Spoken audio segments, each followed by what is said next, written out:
But if I stage her to a point of comfort and I ask for discomfort, now she's getting mixed messages. And quite honestly, Alex, the actress may not know that she's getting mixed messages. She just knows she has to do one thing at that moment. She's feeling comfortable. I'm asking for discomfort. She's going to have to do something you don't want. She's going to have to act. This episode is brought to you by the best-selling book, Rise of the Film Entrepreneur, How to Turn Your Independent Film into a Money-Making Business. Learn more at filmbizbook.com. I'd like to welcome back to the show, returning champion, Mark W. Travis. How you doing, Mark? I'm doing great. I didn't expect returning champion. You were in episode 154, very well received episode over the years. How to direct the character, not the actor, which was the Travis technique and all that stuff. And it was a fantastic conversation. It's almost 2 hours, if I remember. It was a long conversation about that because it was just a unique way of a director approaching the craft. It was just completely different. But it's been a while. You're due back, sir. You're late. You should have been back years ago. But in this episode, I'm really going to focus on another area that you're really starting to change the game in, as well as staging. So before we even get into staging, can you tell everybody a little bit about yourself, where you come from, how you got into the business? First of all, I'm a director, writer, actor, and all that in this business. How I got into this business, which is really important, and anything we're discussing, is I came into this world through theater. And it was when I was in college, I discovered theater and something clicked and I started working a lot in theater and studying theater. And I went to Yale Drama School to study as a director in the MFA program. And that's how I got into this business. And then somehow I ended up in Los Angeles and started studying film. The reason I mentioned the theater part is because my career has done a very, all by itself, an interesting shift, which I was not expecting many years ago. I was directing television. I directed my first feature film, which did not do well. And it was for a major studio known as Warner Brothers. And we could talk about that and why not to do what I did. But anyway, your first film with a major studio, if it doesn't do well, boy, you have a big albatross on your back. Anyway, that led me to where I am now, into teaching, ironically. And what I discovered is everything I've learned, everything I know, all the skills I've acquired, my teaching has done two things. First of all, it has given me a whole nother projected in terms of the work I'm doing, teaching, consulting, coaching, and all that. But the important thing about teaching anything, especially a craft like filmmaking, is you'll get questions like, why did you do it this way? Or how do you do this? Or why do you do that? And you have to come up with an answer. Now, the thing is, most of what we do as directors, so much of what we do is by instinct, intuition. I'm going to put the camera here. Oh, I'm going to direct it this way. No, I want it in this location. But if someone asks you why, to explain to me why you're making that choice in terms of your film, you really have to think about what you have to do as a teacher is look at what you're doing and try to understand what you're doing, and then be able to explain it to somebody else in such a way that they can understand, not necessarily that they have to do that, but they can understand why you're making those choices. So in terms of the staging, which we'll talk about today, staging in terms of storytelling is a very, very important aspect of it, whether it's theater or film. But we'll talk about theater for a second here, or more. In theater, it's all you've got. You've got the play, you've got the cast, you've got the set, you've got the lights, you've got all that. Staging is your most powerful tool, and you have to stage the play somehow. You have to do something. What you don't have, so a lot of things you don't have in theater. You don't have a camera. You don't have multiple takes. You don't have editing. You don't have all those tools that we have and rely heavily on in filmmaking. So staging has to work.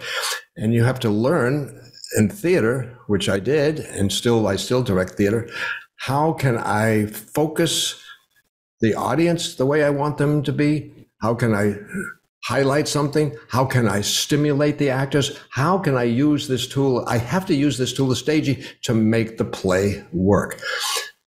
So that's serious. So when I started teaching film directing, and again, we're looking at a scene, and many times I'd look at a scene that a student would bring in, and I'd say, okay, this is good, but the staging is off. Let me show you something. And I would show them something. They say, how did you do that?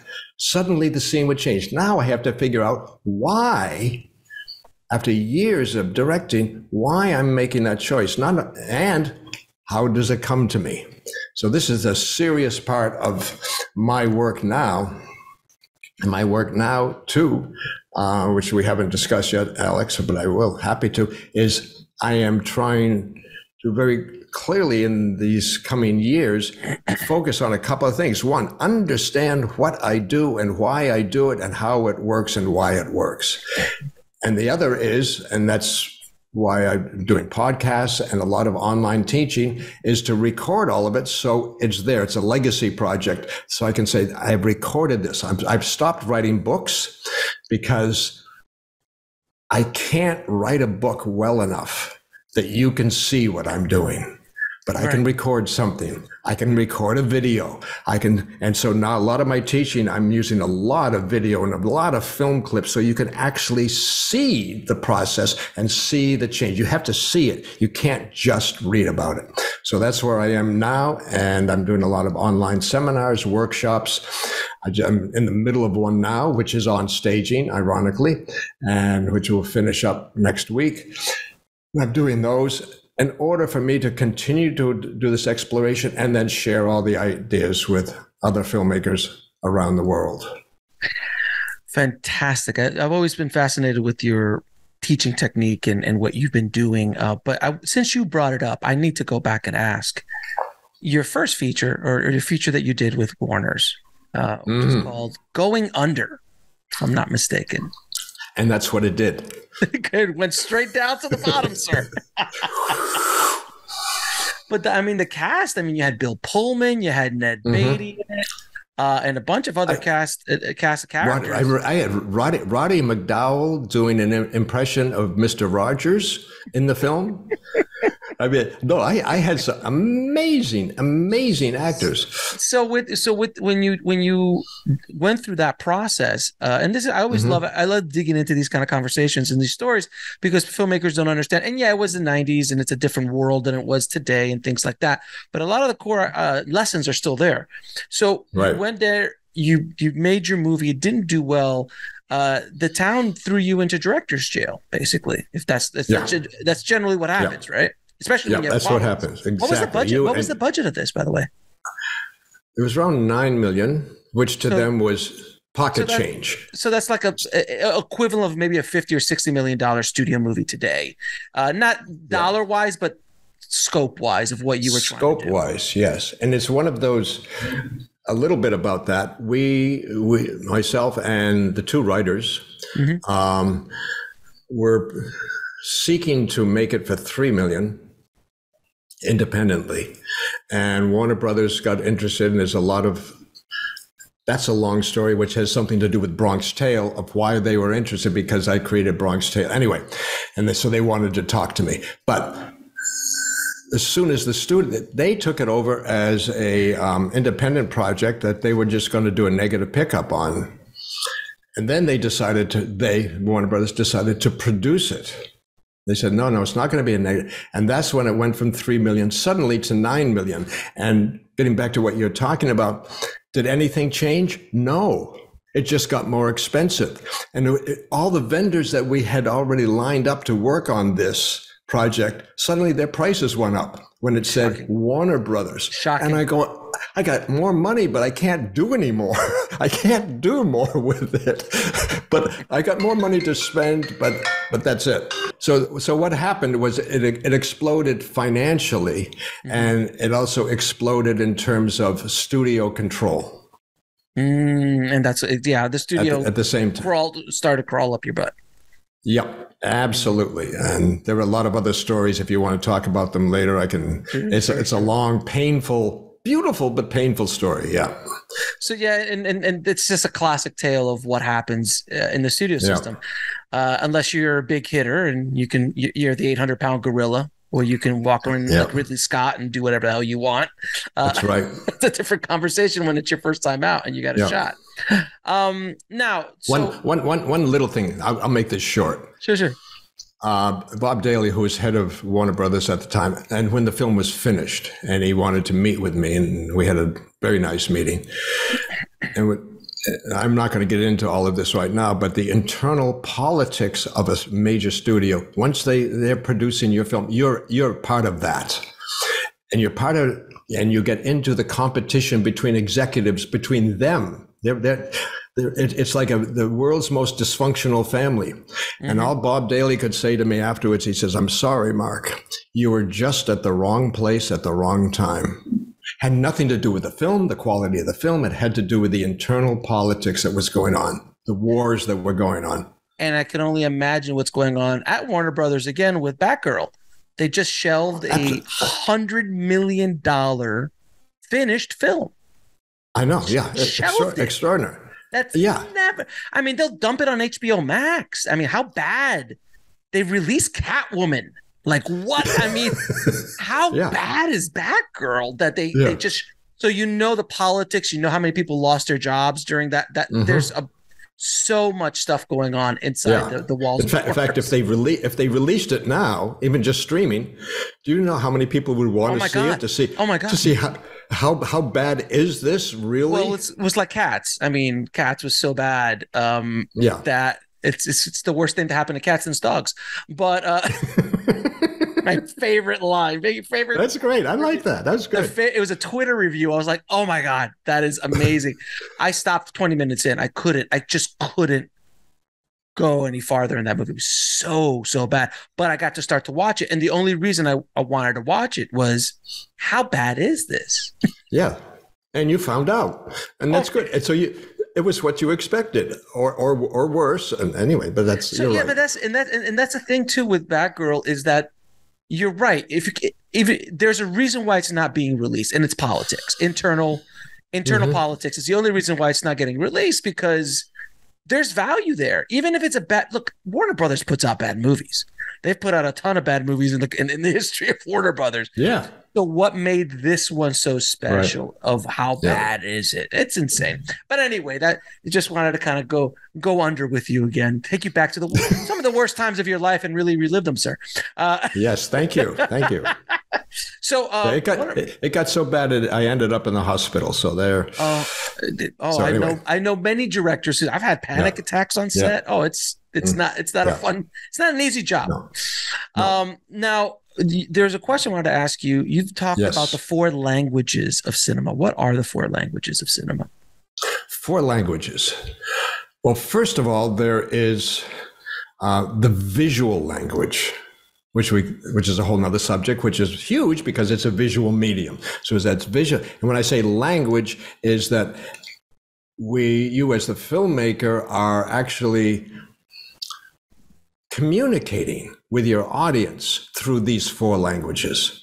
Mm-hmm. So one is the visual, however you shoot it, the looks, the production design, the aesthetics, the CGI, whatever it is, there's that visual language. The second language is very clearly the dialogue, which is a language. It's usually in English, whatever, but that dialogue and how in the script and how in the final film you're using dialogue, how dialogue is communicating with the audience. Now, all 4 languages are communicating with the audience simultaneously. The third language is sound. Aside from dialogue, but it's sound effects, music, and however you're using the element of audio and sound to tell your story. Now, the fourth one, which I've never heard anybody else talk about this, but this is me. This is my way of looking. The fourth one is staging. because, and this is why staging, I talk about the power of staging. Staging is way more powerful than most people really understand because of some very basic things. Now, staging, just to define it, or blocking, whatever you want to call it, blocking is more of a theater term, staging is more of a film term, doesn't matter. It's pretty much the same thing. I'm talking about the movement of the characters in the space, in the environment they're in. I'm talking about characters in relationship, moving in relationship to each other. I'm talking about relationship to the room or the space. And even very specifically and very powerfully, a character's movement in relationship to him or herself, which is very simply body language, body language. Now, all of these movements communicate with the audience. If you have two people talking to each other, for instance, like this, and one turns away from the other, that's staging. Because we look at that and we go, oh, what's going on? Something's going on. So even the most minute things, or even if you get into really micro staging, it can be a look that character. Now, maybe this choice of this look from one character to another was made in post-production, but that's staging. It's communication. It is a language. Now, there are two things about staging that are really essential, and from my perspective and my experience, is I can take two actors in a room, say in an office, and they're doing a scene. They say it's an interview scene and someone's interviewing for a job or something like that. And I know that with these two people, I have two people and I have a space, which is just an office. There's nothing really extraordinary about the office. It's fine. It belongs to one guy and not to the young woman, we'll say. It's the boss and the young woman. But I know as I move these two, I just want to talk about the actors now. Forget the characters for a moment. Where I start the scene, if I start that office interview with the boss sitting behind his desk and she walks in, and I walk in and I stage it, and I say, walk in, and I walk her into a space where she is not near any furniture. She has no support. And I say, stop there. I just know that move will affect her, the actress, emotionally. She will feel unsupported. She'll feel insecure, something. If I walk her in and have her sit on a chair in front of his desk, she'll have another emotional experience automatically. Now, the wonderful thing about actors, really good actors, is they will allow themselves to be open to whatever the staging is doing to them. So I can stage these two actors in a way to trigger emotions in both actors. If I start out the scene, she's going to walk in, but he's at the window looking out of the window. She's going to have a different emotional reaction when she sees him, and he'll feel differently. I can put him in positions of power. I can put him in positions where he'll lose power, all of that. So in other words, staging, when you're staging actors, remember, it's not just about the way it looks on the set or the way it looks on camera. And for the moment, I would say, forget the cameras for a moment. You got to make it work organically with these actors. That's when you're staging, remember that you are triggering, no matter what you do, anything you do, it's triggering an emotion within the actor. And what you want to do is trigger the emotion that the actor needs for the character. If you say to that young woman coming in for the interview, if you bring her in and sit her down in a chair, a nice chair in front of the office, and you say to her, how do you feel? She says, great, this is good. Now she's comfortable. And then you say to her, okay, let's do the scene. And remember, you're really uncomfortable. Well, now you're at cross purposes. Your staging has said, be comfortable. Your direction has said, be uncomfortable. It's better to put her in a place where she's uncomfortable. In fact, when I'm staging something, if I'm staging this young woman, I say, I come in here, just stand here. How do you feel about standing here away from all this furniture in this sort of no man's zone? And she says, oh, this doesn't feel good. I'll say, good. And many times the actor will go, got it. Got it.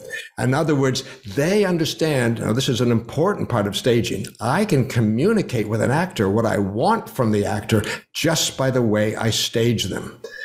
But if I stage her to a point of comfort and I ask for discomfort, now she's getting mixed messages. And quite honestly, Alex, The actress may not know that she's getting mixed messages. She just knows she has to do one thing at that moment.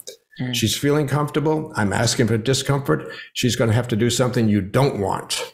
She's going to have to act. She's going to have to pretend to be uncomfortable, find discomfort, go through a sense memory, whatever she's going to have to do. I'm trying to avoid that kind of acting, which you know from our other interview about directing the character rather than the actor, that I don't want her to act. What's really clear to me about characters and emotional states is that all of us are characters in our lives, and you and I are, Alex, right now, whatever's going on. And what we deal with as we go through our lives is we get hit by a lot of stimuli. We get hit by thoughts. We get hit by what we see, what we hear, what we taste, and we have emotional reactions. We see somebody that we didn't want to see and hope never to see again, and suddenly we're upset or angry or afraid. In other words, all this stimuli comes, and there's also stimuli from within us, our thoughts, our patterns.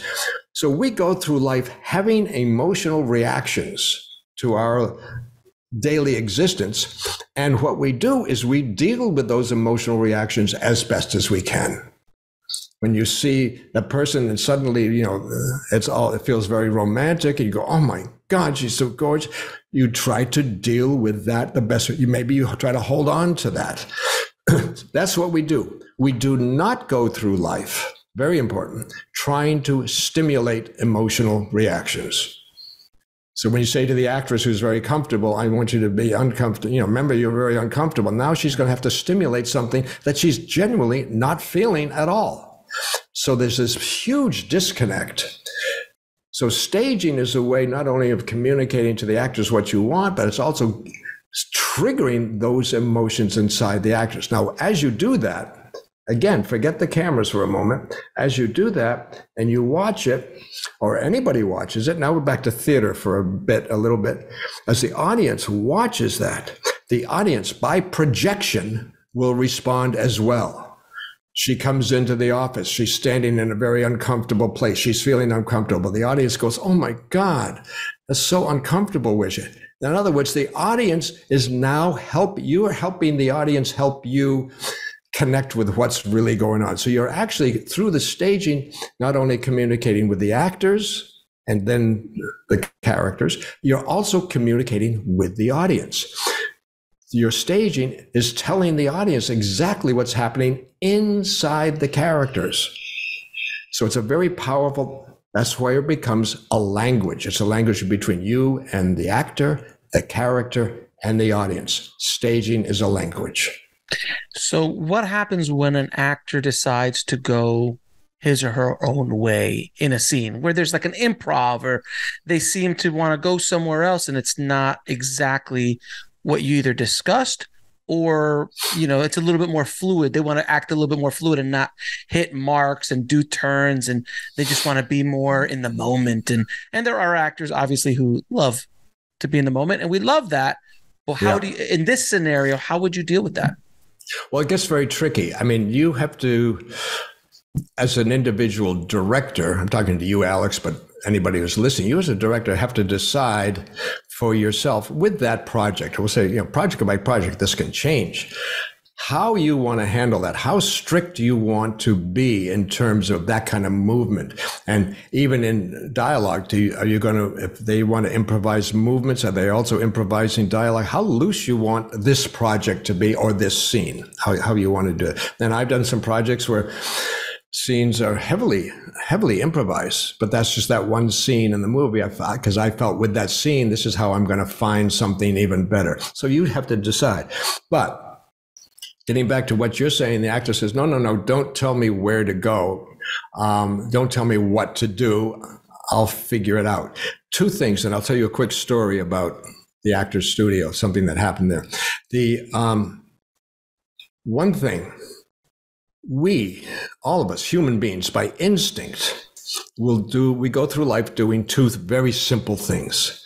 We go through life seeking comfort and avoiding conflict. So an actor coming into a scene, by instinct of that being that person, this has nothing to do with acting. It has to do with that he or she is a human being, will seek comfort. They will go to a place on the set or the stage or in relationship to the other actors that feels good. And it will most often feel good to the actor. It has nothing to do with the character. So they will seek comfort and they will avoid conflict. Now, we're telling stories.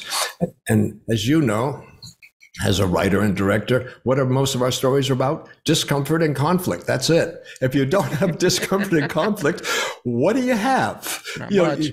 you have a boring story, and you have so. All of us, by instinct, will do that. So you got to be aware of that. My job when I'm staging, and I will tell the actors this, when I'm staging a scene, I said, listen, my job as the director is to get your character into trouble. Your job as the actor, through the character, is to try to figure out how to get out. That's it. In other words, I'm going to create the conflict. I'm going to create the problems that the character is experiencing. You, through the character, try to work. Now that gets us back closer to what real life is like. We go through life, we have a problem, we try to work our way out. I want to duplicate or represent as closely as I can authentic behavior, not planned behavior, not planned emotions, not planned line readings and things like that. I want to create an environment where the actor, as the character, is working on instinct as the character. And one way to do that, literally, and I could show this, is to take away from the character the opportunity to just go wherever he wants. And people say, well, isn't that kind of controlling? Absolutely it is. But I'll tell you something else that's very controlling in this business. Somebody wrote a lot of words that says, this is what the character says. Now there's control right there. This is part of what we're doing. We got these lines. And now if you want to get down into the technical part, yeah, you got a camera here, you got lights there. You can't just go anywhere because you go to that corner, there's no light there. It's the whole process is major control. But what I'm aiming for is that kind of major control. You got the dialogue and you got the staging. But within that, which gets back to the interrogation process, total emotional freedom. I'm not going to tell the actor or require the actor to respond emotionally in any way at any time. I want it to be on instinct at that moment, under the pressures of all of this control. So that's the dynamic I want to set up. But to go one step further with your question, if you want to go into this, or you have let me go back to what you said. You had this actor said, no, don't tell me where to go. Don't tell me what to do. Give the actor a break. Say, okay, let me see it. Let me see what you're going to do. Let me see. You may be surprised. You may go, oh, that's actually a little bit better than what I had. But then you got to lock it down a little bit. You can't say every take is going to be all over the place. You can't do that. So you got to give the actor the benefit of the doubt that they may have something, or you may end up, which often is the case, of a combination between what you were thinking and what the actor was thinking. And you find that middle ground, which is actually a richer collaboration combination of the two. From my experience, I found that if you hire the right actors, they generally know the character much better than you do. They've done a lot more homework on the specific character and given this character backstory and all sorts of things. So they might do a little bit of business that really adds a lot of value, and they might just do a movement or maybe just crossing the arms or crossing the legs or turning the body or doing something, adds so much to the scene that you might have not seen coming. So I always love to collaborate with the actors, but you're right. At a certain point, there has to be, okay, is this what we're doing? We got to lock that down. Okay, great. In this scene, let's talk about the scene. And we'll talk about rehearsals in a little bit, but maybe in rehearsals, a lot of this was kind of worked out as well in that process. But my next question is, how does staging reveal subtext? Staging has a unique ability to do that. Yes, it does. I'm going to go back to the thing I talked about before, two people talking in one turns. One turns away from these two people talking, and this, I'll have them turn towards the camera. This one turns towards the camera. So let's say these are two men talking to each other, and they're brothers. We know that they're brothers, and they're discussing what to do about dad. And this one says, well, I think we should put him in a home. This is what this one, we should have to put him in a retirement home. And this one just turns and says nothing. Mm-hmm. I just want to ask you, Alex, what does that mean? Oh, it could mean a bunch of different things. Now we're into subtext. Yeah. Now we're into subtext. Yeah, just something as simple as a turn. A turn. Yeah, and the subtext. I'm not saying what it means. What I'm doing is I'm creating an opportunity for you, the viewer, to start to project in what you think it means, even though the person sitting next to you might be thinking something different. Doesn't matter. I want to trigger the subtext, open up that subtextual zone for the audience member to fill it in, which is an important part of storytelling or filmmaking, where we are triggering the audience to participate in the telling of the story, not just watch. And I think the most engaging films that any of us have ever seen are the ones that, for you or for me individually, where we have been able to participate a lot. It has triggered our emotion. It has triggered our projections. We feel like we have participated somehow in the telling of that story. Yeah, without question. Without question. Now, one other thing about the staging process, if an actor has quirks or something that is very specific to them, should you include those in the staging? How would you include those in the staging? The quirks like what? I mean, no. Let me ask you more specifically. Are you talking that the actor himself has these quirks, or the actor is, or is the other part of my question was whether is this quirks he's developed for the character? Both. It could be both. It could be something that he literally or she literally has as a part of them, or they developed the limp, the shake, whatever, the handshake, whatever it is that they've developed. How do you incorporate that in the staging? Is there a way to do that? Incorporate in the staging? Yeah, my first question would be, you said a limp or something like that. My first question would be for that character, let's say it's something that's created, it's not something that the actor has. How is that helping the story? How is that helping flesh out the character? How is that affecting the character? How is important that to the character we're trying to render? Well, that's really a conversation between you and the actor. Say, okay, you've got this limp. That's interesting. Here's what I think is going to, you do have the final decision, but even, you have to have that conversation with the actor. What is your thinking here? It's not in the script. Could be an interesting idea. I don't want something in there that's going to create a black hole for the audience. They go, I don't get it. Why the limp? It's not going to be brought up in the script because, is it just something that's there?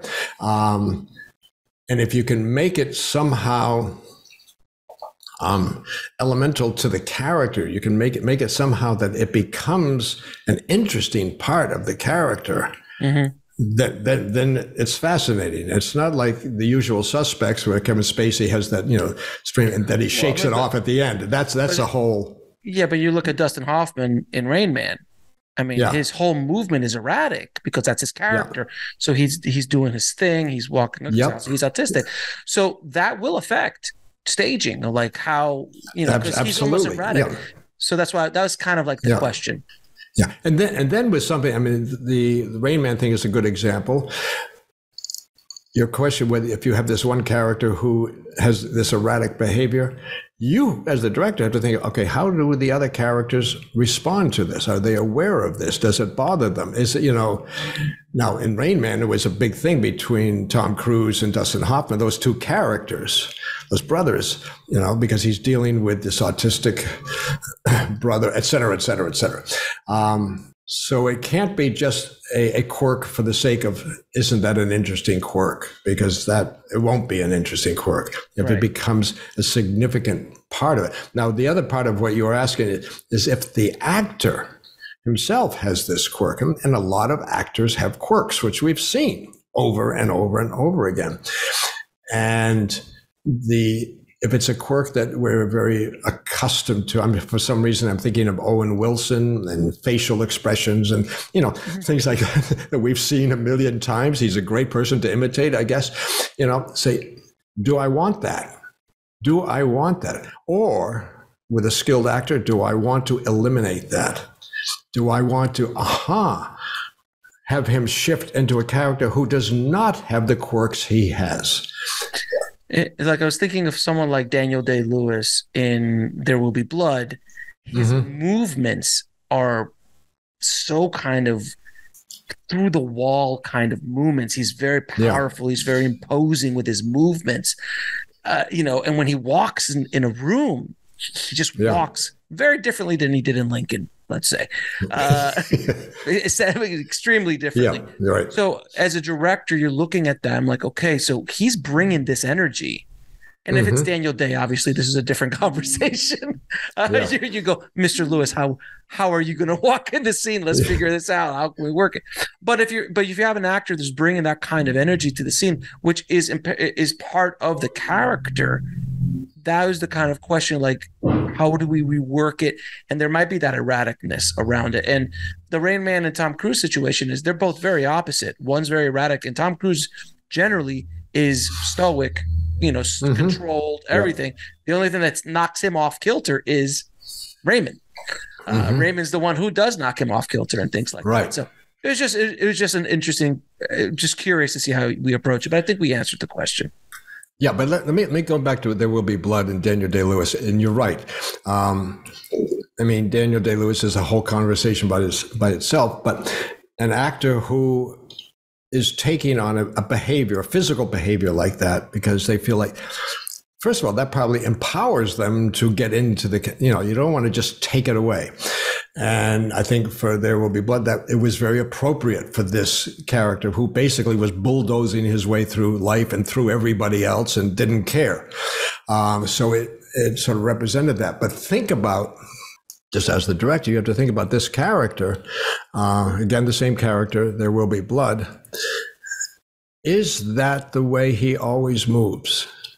Or do we see a moment when it drops away, a private moment? Can we see, in other words, what can you do in relationship to this movement? See a moment where he is vulnerable and he is alone and he is private, that we can see what I call the window of true nature. The window of true nature of a character is, who is he really? Is this a facade that he has developed that maybe over years and he will always behave that way? But it'd be beautiful for a moment to see that when it falls away, when it doesn't serve him. Yeah, the armor is off. The mask is off, and it's off, and then it becomes even more chilling because we've seen something privately that Paul Dano and all the other characters in that movie have never seen, and we, the audience, get to see that. Yeah, I mean, you look at a character like Hannibal Lecter in Silence of the Lambs. Yeah, I mean, Jesus, we're talking about two different energies. I mean, he shows the facade, but then his true nature comes out when he's literally eating a guard later on in the movie. But we see him as this beautifully poised, elegant, speaking, listening to music. But the moment he has an opportunity, the true nature comes out. And that's that's really one of the most chilling parts about that character is that he puts on one face and we fall in love with a cannibal until you see him eat somebody else on stage and act erratically as a violent person. Yeah, it's interesting that in the course that I'm doing now, the staging course, last week, speaking of Anthony Hopkins, last week we were looking at The Father. I don't know if you've seen The Father, the film The Father. I've heard of it. I haven't seen it. I highly recommend it. It's a man who's dealing with dementia. Yes. I'll give you... and his daughter is trying to bring in a caretaker to take care of him. So basically, so she could leave town. That's simple. And she has brought in a potential caretaker, and he knows exactly what she's doing and doesn't want it.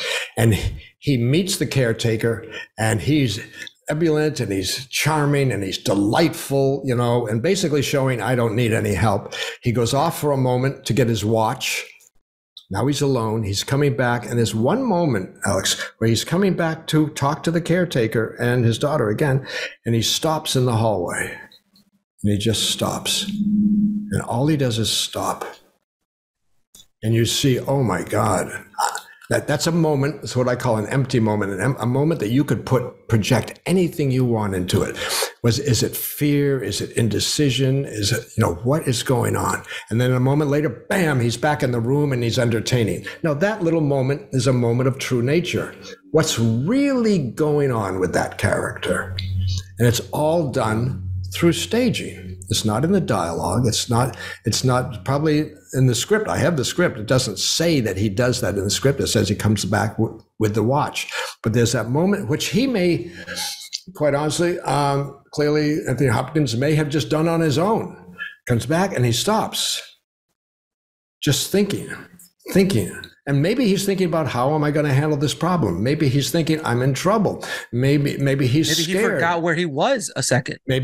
Yes, exactly. All those maybes, which I go, what's going on? Are you okay? Are you okay? Then he comes back in and he seems fine. But there's the cover, the mask we were talking about. And there's the cover. So all done through staging. Staging is that powerful. Now, what is microstaging? You said that earlier. Can you talk a little bit about microstaging? Yeah, well, you're doing it right now.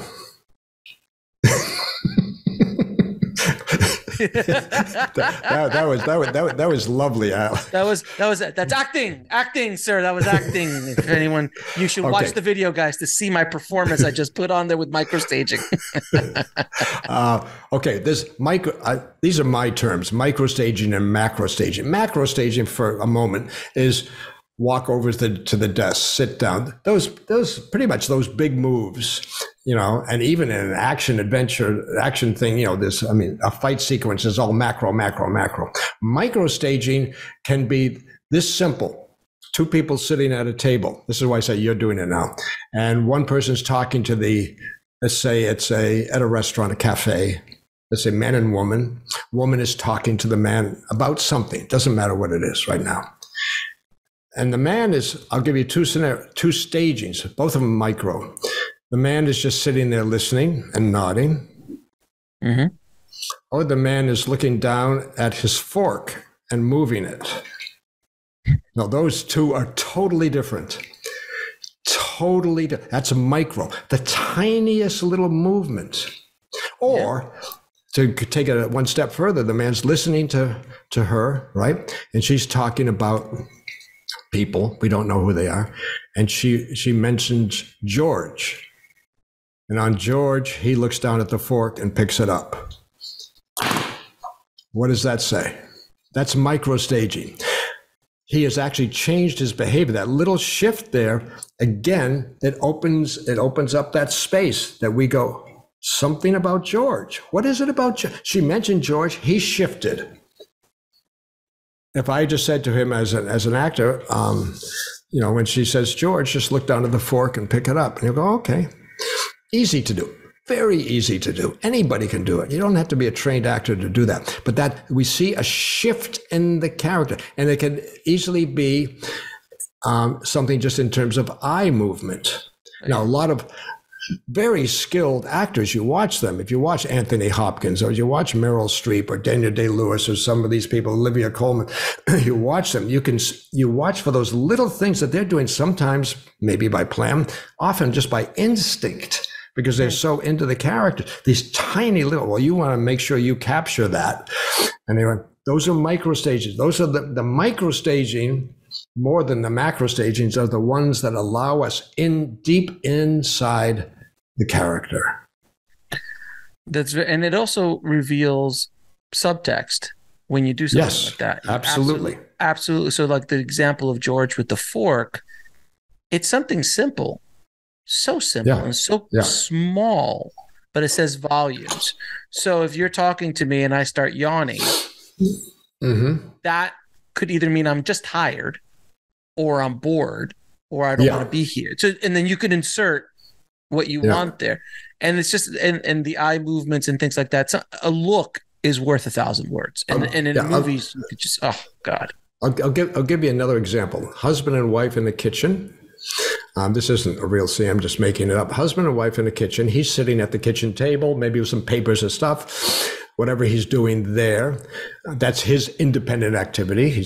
And they're talking. He's talking about his work, and she's at the sink with her back to him, washing dishes. Very simple. And he's talking about work, and she's washing the dishes. And he mentions his boss and a client, and then he mentions his secretary, Cheryl. On the word Cheryl, she stops washing. And he keeps talking. And maybe a moment later, she starts washing again, or she puts the plate down. That's microstaging. And that's subtext. And he's not looking at her, she's not looking at him, but it's a little piece of behavior. We expect when someone's doing an activity like washing the dishes, they'll just keep washing the dishes until they're done. Those independent activities are such powerful territory for staging that you can make a slight adjustment in it, that it's powerful. This one that I just explained, I was in teaching in Munich. I remember this, and some actors were sitting at a table, were asking me about exactly what you were asking me about. So I had the two actors doing something. I gave one of them an independent activity, whatever she was doing, and the other one to improvise a monologue. But she had to get the name, I'll use George again, George in it. Mm-hmm. And I asked the first one, I said, when you hear the word George, now these are two actors, hear the word George, you're going to stop that activity, right? Mm-hmm. And hold and freeze until I release you, and I say action again. So they did. So this is totally improvised. These two actors, the one said George and the other one stopped, I could see her, the one who stopped, started shaking, just shaking. And then I said, action. And she went back to it. And then 2 seconds later, she jumped out of her seat and went, oh my God. I said, what happened? She said, I don't know. She says, that was so powerful. In other words, that staging to her, she knew what she was going to do, but she had no idea how it was going to impact her. And the other one had a similar thing that she said, George, and she saw this reaction. So the two actors responded emotionally to it.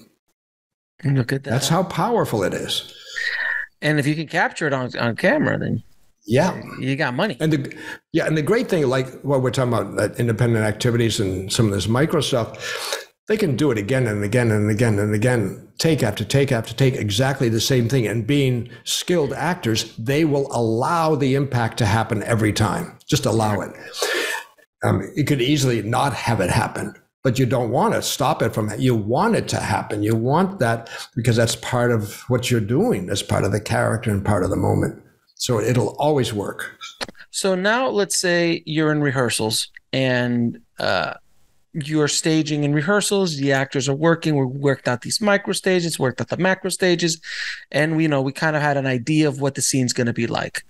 Then we go on the day to location. And the location dropped out. We got this other new location that's completely different than what you've done. You've got 5 minutes, 10 minutes to restage this.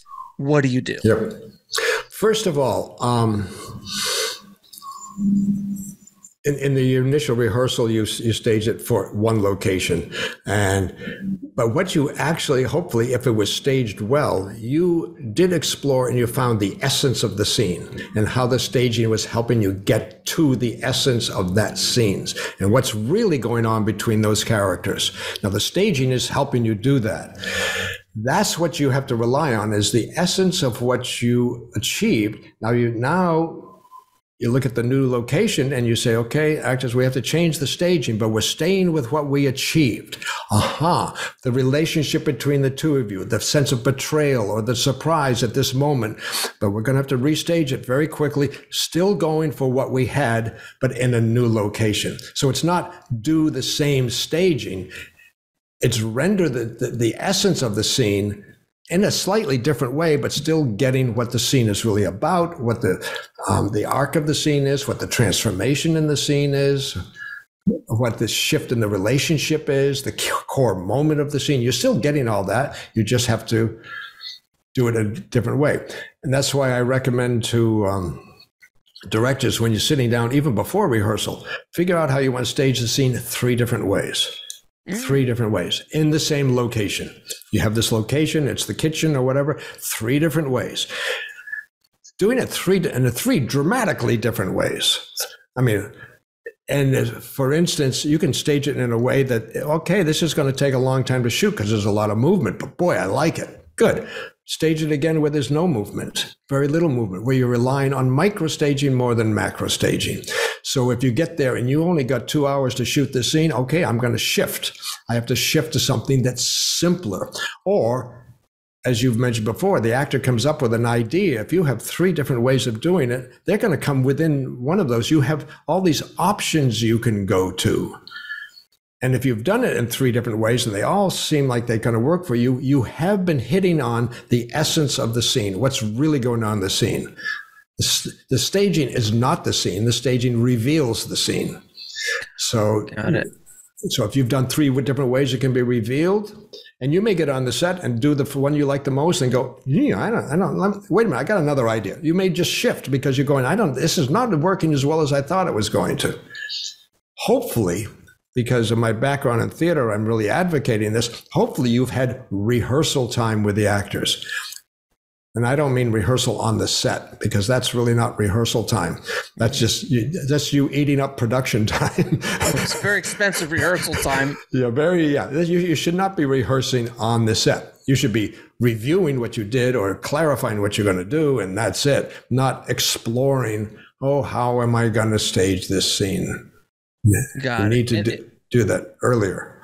No, and the thing that I love about this technique is that you basically are able to adjust on the fly to whatever scenario comes from, because you have multiple ways to cover, multiple ways to stage the scene, right? But they all reveal the essence of the scene in different ways. And if you can get the essence, then you could put it in a box or you could put it in a very complicated location.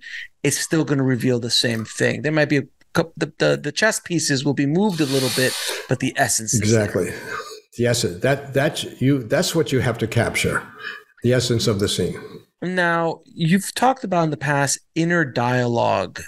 Can you talk a little bit about inner dialogue and how does that work or help non-verbal scenes? Scenes that it's literally just 2 people looking at each other, or very Hitchcockian in that way. So what is inner dialogue and how can that be used? Well, inner dialogue is, first of all, it is it's very important because it is exactly what it sounds like. It's inner, and it is a dialogue. It's not. We don't usually just have thoughts. We usually have a dialogue. You know what I think I'll do? No, that's not a good idea. That's a dialogue. You've got 2 voices going on. Or you're looking at another character and another person. You go, I wonder what he's going to do. No, I don't think he's going to do that. That's actually you're having a dialogue with yourself. So it is a dialogue. It's not just thoughts. These inner dialogues are crucial because, number one, we as human beings have them all the time. We're doing it every day. Even, moments before I met with you for this podcast, I'm going through I'm here alone at the moment, and I'm having a dialogue. It's preparation. It's what we do this all the time. So if we do this all the time, I have to assume all our characters are doing this. The thing is, it's not written in the script what they're thinking. Mm-hmm. If the writer wanted to write that, they'd write a novel. This is not a novel. This is a screenplay. All we have is the spoken dialogue. The other aspect of this, which we talked about, I think, last time in 2017, is in our minds, all of us, we have what I call the committee, which is all the voices that talk to us. We talk to them. We work things out. They tell us what to do. Some of these voices represent people we know, mom and dad and neighbors or whatever. So there's this committee going on in our mind of discussing things. That committee is really crucial. Now we're getting back to the interrogation process, which we won't go into, but think about it, that every character has a committee. Every character is rich in thought process going on all the time. So if you have that scene that you're talking about, where it's just 2 people sitting there, let's say it's in a bus station and the two people are sitting there across from each other and they're both strangers, let's say, but they're going to meet eventually, but they're just staring at each other. And that's the scene. They're just looking at each other. Well, there's got to be a world going on inside each of them. There's got to be a major dialogue, major conversation inside each of them. And two things. What I do with working with actors is many times, and in fact, I did a film where you can see this, how this works. Many times I will have them before the scene, just before we're shooting, verbalize what's going on out loud. Two of them at the same time. They're not really talking to each other, but the two of them just verbalize. They're saying what they're saying, and then they're just waiting to hear action. Action, and what happens on action is the verbalizing stops, but the thoughts keep going. In other words, I actually improvise and activate the inner dialogue. So it isn't like, oh, what should I be thinking about? I'm having them say it. And it's very powerful. They are saying it to the other person because the other person's in the room, but they're not saying it. There's not a dialogue between the other person. So they're exposing it. And the powerful thing about this way of working is those two guys sitting across from each other in the bus stop, they hear what the other person is thinking. Now they have a sense. Now they're, and people say, oh, they shouldn't be hearing what they're thinking. I say, oh yeah, they should, because what they're hearing is what they're thinking that the other person is thinking. I mean, I've got to connect these two people somehow. So the inner dialogue is a very, very powerful, very, very powerful tool. And it's really interesting too. Sometimes you can give two actors two different motivations without telling each other what that motivation is, which can be opposed to each other's, goal of the scene. And that makes the best scenes ever, because one actor is like, I used a direction once. It's like, I need you to, when you're yelling at this person, pretend you're trying to communicate to somebody in the other room. And it's not, so and that kind of gives you a level of where I want the volume to be without you going nuts. Good. Things like that, these little techniques that you can use along the way really help. Now, how can you create tension with staging? It almost does it all the time. One thing to think about, it's a good question. Staging, this is something I discovered years ago, and suddenly it occurred to me. When I was teaching, I would talk about obstacles, character obstacles. And I would say, okay, their obstacles come in three categories. Other people are obstacles. Okay. The environment can be an obstacle. Either the physical environment or the social environment, attitudes of whatever, society. And the third area is obstacles within yourself, internal obstacles. So those are the categories of obstacles. And as I was teaching, I realized those three categories are the same categories as staging. You're staging people in relationship to each other, staging people in relationship to the environment, and in relationship to themselves, whether it's the body language or how they want to be seen or how they are seen. So there's a very strong link between staging and obstacles. And I realized that what I'm doing with staging is I am creating obstacles constantly. Constantly. If an actor sits down and says, I'm going to sit in this chair, and I say, okay, sit there, but do me a favor, slide forward on the chair. They'll slide forward. No, a little bit further, a little bit. He says, I'm right near the edge. I say, good. I just created an obstacle. He says, this feels uncomfortable. I say, good. And he realizes I have created, now this is just in body language. He's, first of all, it looks great because it looks like he is uncomfortable. I don't know why the character's sitting that way, but he is not comfortable within himself. And this has created an obstacle within the character, and it will actually trigger something in the other character when he sees him sitting that way, because the other actor as the character will also read that behavior. Right. And now I'm creating tension. I'm creating tension within the body. I can create tension between two. Well, this has to do with the turning faces or stuff like that. Between two characters, what happens if I have this character move away from him? Now I'm going to create, while he's in the middle of that speech, that this one's playing this big speech, and this one starts to move. I go, that's going to create tension. Or in the environment. Let's say we're in the office of the boss or something like that, and the young woman applying for the job walks behind the boss's desk. Well, there's a problem. That's not where she's supposed to go. We know that. We see the room. We know what the territory is. We know it's his space. And maybe he's gone off to the side to find a piece of paper or something, and she walked behind. Now I've created tension. I'm not only creating tension between the characters, but I'm creating tension with the audience. The audience will go, "Ooh, that's dangerous. What's going to happen?" And I want the audience to feel that. And it has nothing to do with the dialogue. Hopefully it's all supporting the dialogue, supporting the essence of the scene, but through the staging, I'm creating emotional responses in the actors, the characters, and the audience by creating tension and then relieving it when I want to. Yeah, so you can go, "Oh, okay, now we're fine."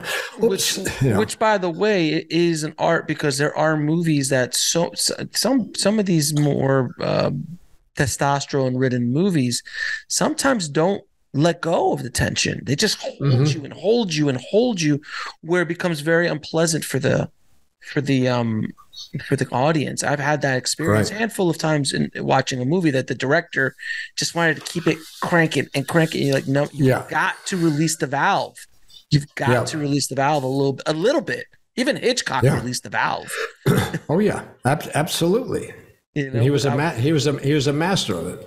Which, speaking of Hitchcock, how do you then create fear with staging? In intimidation, power, that kind of the thing. Kind of like, and the first scene that comes into my head is The Godfather, where he's in that room stroking a cat. What amazing! Which, after watching The Offer, which I tell everybody they should watch The Offer, the TV series about the making of The Godfather, the cat. That wasn't masterful direction. He was just a cat that happened to be a stray cat. He was a stray cat on the set. On the set. And he just that's what I heard, that Coppola picked it up and gave it to Brando. No, well, in the show, Brando picked it up. So he's either one. Who knows what the story is? It doesn't matter. But it was like, this will work. And it was a great cat. It was a great cat. He just chilled and relaxed. He wasn't like going, because, you don't want to include animals into a scenario where you don't have to. Yeah. But that scene is indicative of power. And there's also lighting and presence. But how can you analyze that scene a little bit in the blocking of it as an example, or pick another scene if you like? Yeah, no, that's a good scene. But your question was on fear. Well, fear, power, and intimidation. I mean, he has all of those in that scene. Right. And how do you create it? With staging. One thing, one thing is, which is part of a staging that is created there, is in the silences. You have the man across my daughter, she was raped, I think, and I need justice. And then there's a long silence. And we go, "Oh shit." In other words, with silences, and then the cat helped with that too, because it's a gentleness against something. And also in the editing of that scene, it's a long time before we see Brando. We see his hand, we see him from the back. It's a long, we withhold that for a long time. But the silence is a really moment. Even in that scene, he says, "You come to me for this help, but when's the last time you showed me respect?" Now that's just great writing. And you go, I said, this is not going to go well. And I think there's something beautiful about that scene, because at the end of the scene, he does say, "I will help you, and you owe me, because someday I will come to you. Maybe never, but someday I might." And actually, he does in the story. But the fear is working the scene as much as you can away from that ending, go in the opposite direction. So even in the staging, when Brando finally gets up and he walks around his desk towards the guy, now what's going to happen? There's also in the staging of that scene, but because I think Robert Duvall and James Caan are in that scene. And there's early on in that scene, I think there's a shot. It's a great shot where Duvall is in the foreground. I think it's Duvall's in the foreground. And we can see Brando, the Godfather, in the background. I think it might be at the moment, I may be wrong about this, but it might be the moment that, I think it is, that Brando is getting up. Right. He releases the cat and he starts to get up. Well, James Caan and Robert Duvall respond immediately. They start to rise. And you go, whoa, there's power.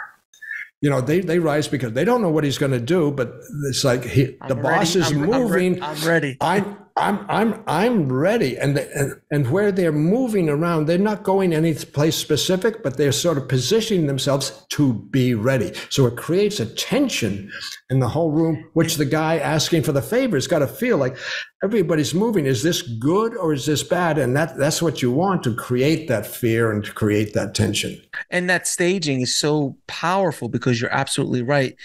Nobody knows who the Godfather is. This is now we all do because it's a legendary film. But in 1972, when people were watching it, nobody knew really what this meant. So just by that staging of he stands, the other two stands, it says volumes about the power that this man wields, in addition to everything else that's going on in the scene with the cat and the lighting and the performance and the dialogue.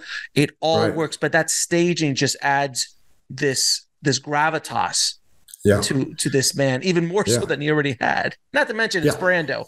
They already brought his own gravitas. And also, Alex, you're bringing up a great point, and I'm going to refer to Butch Cassidy in a similar way. That scene with Brando, we got The Godfather, we got Brando playing the God. I'm going back to before its release, and there were a lot of people didn't want Brando, but forget about that. But you were the director are telling the story, and you're going to introduce this main character, and what do you want? What do you need to establish besides the story? Your main thing is you would need to establish this guy that we know by the end of the scene, we know who he is. This is your introduction to the audience of who this guy is. And it's actually beautifully done because it's, in a way, in terms of the whole story, it's a relatively insignificant scene, but it's very significant in terms of the introduction. So you've got to pull that off.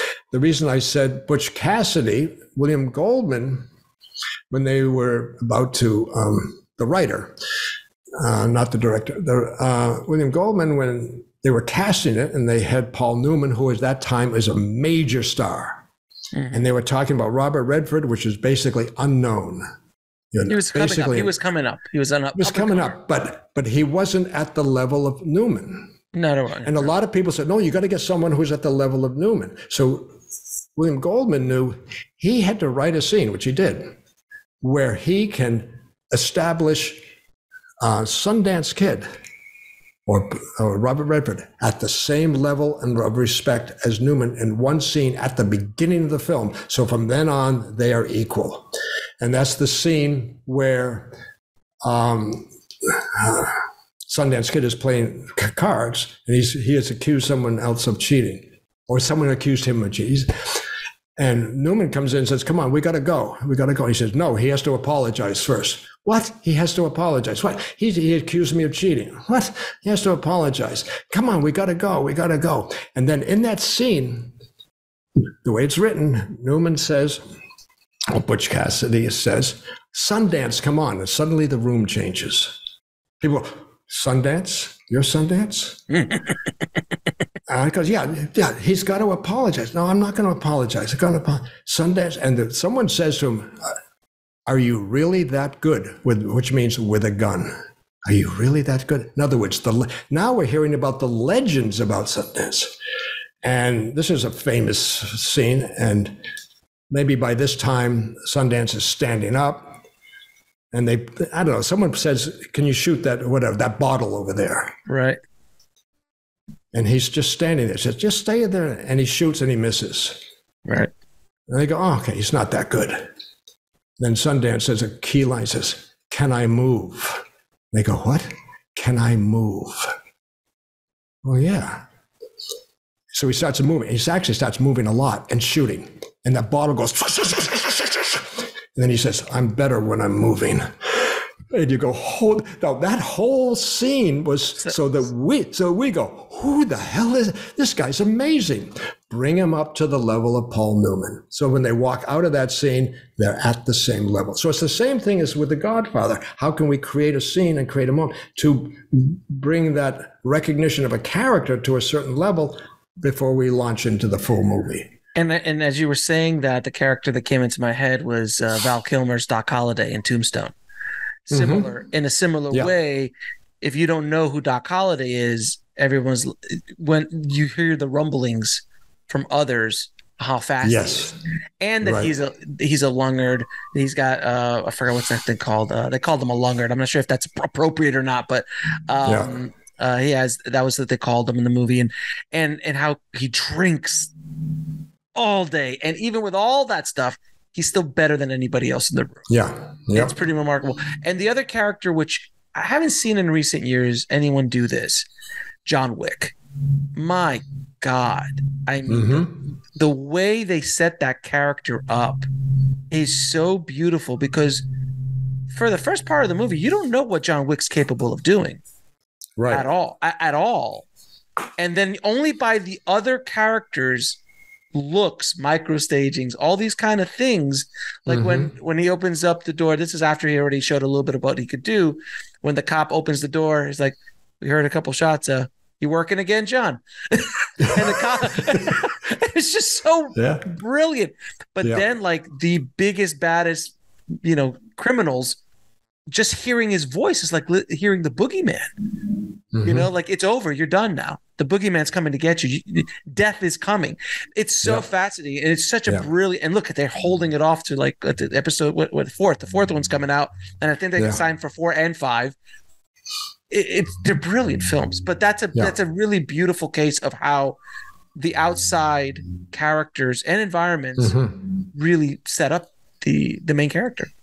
Yeah, there's another similar situation, which I'd love to share with you, which has to do with As Good as It Gets. Oh, Jack Nicholson. Yes, Jack Nicholson. And that horrible character he has to play, the horrible human being, which almost everybody in the film calls him a horrible human being.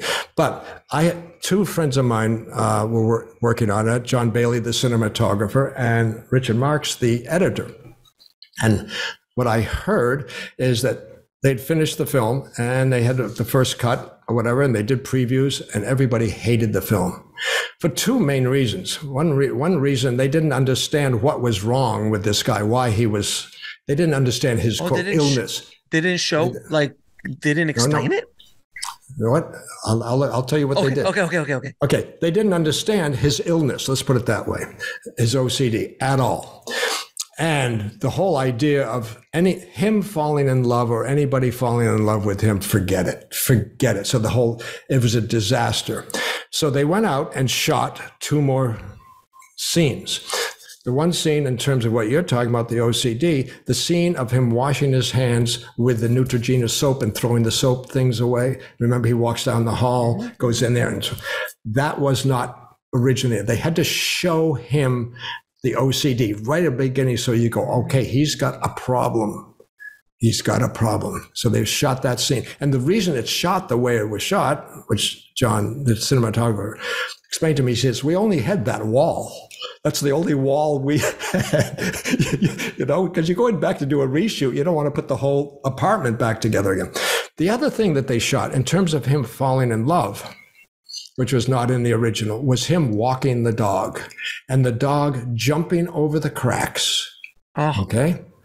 The dog jumping over the cracks, which actually became the poster, this scene. And then him lifting up the dogs. He still has the little plastic gloves on and holding the dog and going, oh, yeah. Now, but a key thing about that scene was a shot to 2 women who are out in the park, wherever he is, seeing him and going, oh, isn't that sweet? That tells the audience what to think about Jack Nicholson. He is capable of being soft and loving and caring. It's told through 2 other characters that we don't even know who they are. It's the old trope. If you want to show a villain, have him kick the dog. If you want him if you want them to be loved, have him be nice to an animal or nice to a dog. That's it. It's as simple as that. It says everything you need to know about the character. And what I think I loved about that is that he did not like the dog, and it took a minute for him to figure out that he really did love him, to the point where when the dog had to go, he was like, but I could come by and see him, right? Like he was completely transformed. Yeah. Such a brilliant script. Oh my God. That and the characters. I love the moment when he's trying to get the dog and Greg Kinnear to reconnect. Right. The dog would be and he's pointing to the dog. No, talk to him. Go look at him. No, don't come to me. It's beautiful. He doesn't like me. He likes the bacon. He likes the bacon. He likes the bacon. It's not me. It's not me. Right. It's such a tour de force. I mean, James L. Brooks is an absolute master. I mean, but look at that. And for people listening, someone like James L. Brooks didn't see that. He shot the whole movie. It happens all the time. And then he's like, they didn't like it, so like you had to add a couple things to make them likable. Yeah, and I think it's a great post-production story, and there are many like this, as you know. Yeah. Many like, but the first thing is recognizing, okay, it's not working. What's missing? What's missing? What's missing? And how could we get it in? What can we do to take care of the element that's missing, or clarify the element that's confusing? Because that's part of your job as a director. You're going to have to do that. This is why Woody Allen now, I don't know if he still does this, but years ago, because I had several friends of mine who were in Woody Allen films. First of all, he doesn't rehearse, and he doesn't think he's a good director of actors at all. He says, I don't know how to work with actors, but I do know how to cast. But that his budget, I think 25% of his budget was saved for reshoots. He would shoot the whole movie, go into post-production, put it together, and then he's got this chunk of money for reshoots. Now, that was his process. It's an expensive process, but that's what worked. And once he could see the movie and see how it was working, which is actually a luxury, to go back and say, I'm going to have to reshoot some stuff to make it work. That's a way to do it.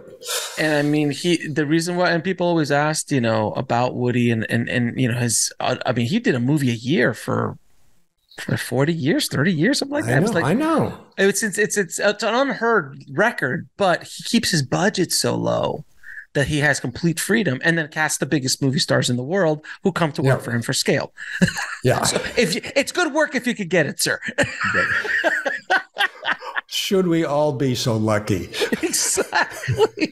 He's Kubrick, but Kubrick only did a movie every 5-7 years. He did one every single year. Yeah. Now, Mark, I'm going to ask you a few questions to ask all my guests. What advice would you give a filmmaker trying to break into the business today? Well, there are two things. One is, because your question is trying to break into the business. That's, in fact, I would say, talk to Alex, my friend. Because there's a few podcasts that cover that topic. There's a few, I'm sure there are. I mean, the whole thing of breaking into the business, getting into this world of filmmaking, getting into the system, the industry, the machine, whether it's at a studio level or a low budget, no budget level, it all has its challenges financially, artistically, and all that. It's huge. And I would say, keep your expectations low. Make a film that you know you can make. In other words, don't push yourself. Make that short film about two people in a restaurant or whatever. It's a short. Make something that you know you can control, that can show what you are capable of doing, that you are capable of working with these actors. You're capable of getting these performances. If you wrote it, that you know how to write a screenplay. When I say keep your expectations low, which means keep your budget low, so that you're not pushing yourself to try to achieve something that is not within your budget. It's not within your time frame. It's not within your skill set. It's in your imagination. I got that. Keep it simple. Keep it simple. Some of the best films I've seen I've seen some great, I'm sure I know you have, are 5 or 8 minutes long. And they're astounding. Powerful. There's a short film, I don't know if you've seen it, Alex, called The Nail. You know, No, the I never nail? saw it. Never seen it. It's a couple sitting in a living room. In the whole scene, they don't move. They're just sitting. She's on the couch. He's on the chair near the couch. And we hear her talking about, you know, she's suffering from these pains, like headache pains and all that. And we see her from the back. We see him, and he's nodding. And suddenly she turns her head, and we see a nail protruding out of her forehead. Okay? A nail. No blood, just nail. And he goes, I think it must have something to do with the nail. No, it's not the nail. It's not the nail. And I go, and it's a whole, but it gets into what this story is really dealing with is men and women and how they deal with problems. And she keeps denying what he thinks he sees, and he keeps trying to help. It's really about male-female relationships, but it's all about the nail. It's not the nail. It's not the nail. But the nail's in your head. It's not the nail. It's not. It's not the nail. Forget the nail. You keep bringing up the nail. It's not. And I go, and I'm sure you could find it on YouTube. It's a brilliant, now whoever made this, it's a brilliant short movie. There's another one, which I can't remember the name of, which I love, which is outdoors, and a guy seems to fall out of the sky. He just falls. And then all this sound equipment falls down near him, which he picks up, and he starts off towards a park. And we go over to the park, and we see in the park that the people are there, and an accident happens, and someone gets badly hurt, really badly hurt. And this guy sees it, and he's blasé. He goes over, sets up all his sound equipment, sets up with a on a turntable. His DJ. Oh no! The DJ. Oh, that kind of sound equipment. DJ equipment. Yeah, sets that all up. Yeah, starts playing. Starts playing it, and then he starts playing it backwards. And as he plays it backwards, the scene we saw reverses itself, and he runs it backwards to before the accident. And then he makes a couple of adjustments, and then he lets it run forward again, and the scene changes. And then there's another accident, and he goes, "Oh God!" Okay, he runs it backwards. And now what he does, and finally he gets it so everything's fine. Nobody got hurt. He's changed the course of events, packs up all his stuff. Then he sees a little girl down there holding her doll, which got mashed during the last thing. And he goes, "Oh God." He puts the stuff back together again, and he cleans it up so her doll was not damaged. And there's no dialogue in the whole thing. It's brilliant. Brilliant. It's a brilliant. Now, there's someone showing, here's what I can do. It's brilliant. It's a brilliant idea. Brilliant. So follow your passion. Not just your passion as filmmaking. Follow your passion of what you want to talk about, what you want to explore. Like the nail. I want to explore the male-female relationship in a unique way. Do it. Keep it simple. Keep it simple. Now, what are 3 of your favorite films of all time? What's that? 3 favorite of your films? favorite films of all time. Right now, today. A lot of it, I'm probably like you. A lot of it depends on what I've seen recently. The Father, which I mentioned to you, is a stunning film. Yeah, he got nominated. He got nominated. Oh, he won. He won. No, he won. He won. Yeah, he won. Yeah. He won. He won for the performance. But aside from that, it's a man suffering dementia. But the film is made in such a way that I defy you, Alex, or anybody else to be able to figure out what is actually going on during the film. But it's made so that besides watching a man suffering with his world changing and shifting and being illogical and confusing, the film, this is very dangerous, is also to the audience illogical and at times confusing, so that we, the audience, are feeling with our relationship with the film is his relationship with the world. Wow. It's brilliantly done. Okay. Talk about the power. And everything in it is so simple. The editing, the performances, the staging is all very sort of solid and simple. But it's to the point that the set keeps changing because the set keeps changing, which you won't notice, probably won't even notice the first time. But it's changed because to Anthony Hopkins' character, the world is shifting. So it's a brilliant film using cinematic storytelling in a whole different way. The Godfather, of course. Obviously. 1 and 2. You can put 1 and 2 in there together. That's fine. Because everyone always goes 1 or 2. Like, put 1 and 2 together. It's one movie, so you have another one. Because they're both excellent. Yeah, they're both excellent. There's Shawshank Redemption. There's Shakespeare in Love. It talks that we could go through genres and things. There's Get Out, which is a stunning. It's there's just, so many. Yeah, there's so many. You can go on and on and on and on and on. Well, mine's number 1 is Shawshank, and everybody here listening on the show knows that. As I talk about Shawshank ad nauseum on this show over the years, and I've talked to story experts. I'm like, let's break down Shawshank. Why is this there? And what's the deeper levels of it? And why is this? And why is it popular? Why was it the worst title ever for a movie? Things like that's right. So that's right. Now, where can people find out more about you and the work you're doing?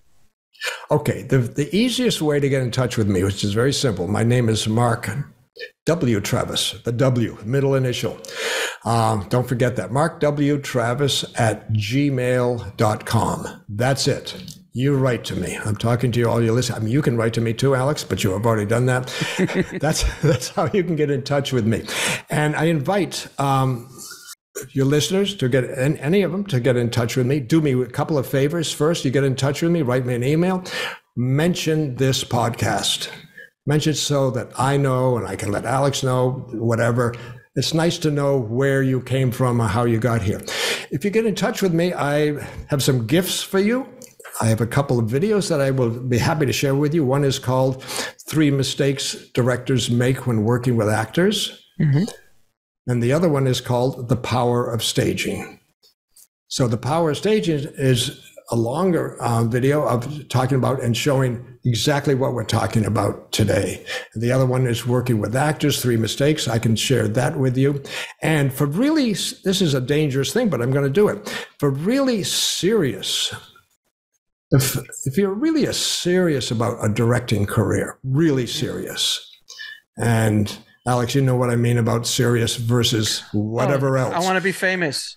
I want to be famous. If you're really serious and you can convince me, then I'm going to offer you a free half-hour consultation with me where I share with you all the things I do, how I can help you, how I can support you, and wherever you are in your career, wherever you want to go, whether you're just beginning or whether you're working professionally and you're running into challenges with working with actors or working with script or something, just write to me. Simple. Write me an email. And you do have a website, don't you, sir? I do have a website. My company is called Travis International Film Institute.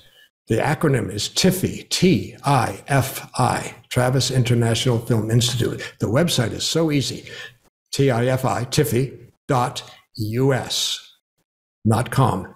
.us. You go there, then the website, and you can see on there, there's a film on there that you can watch, which I'm going to send you. I don't know if I sent you the link. You didn't send it. Yeah, you didn't send it to me.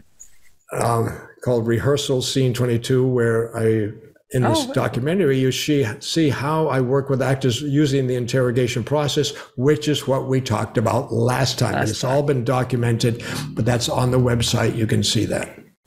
Mark, it has been a pleasure talking to you, sir. Let's not wait 5 years to the next time, sir.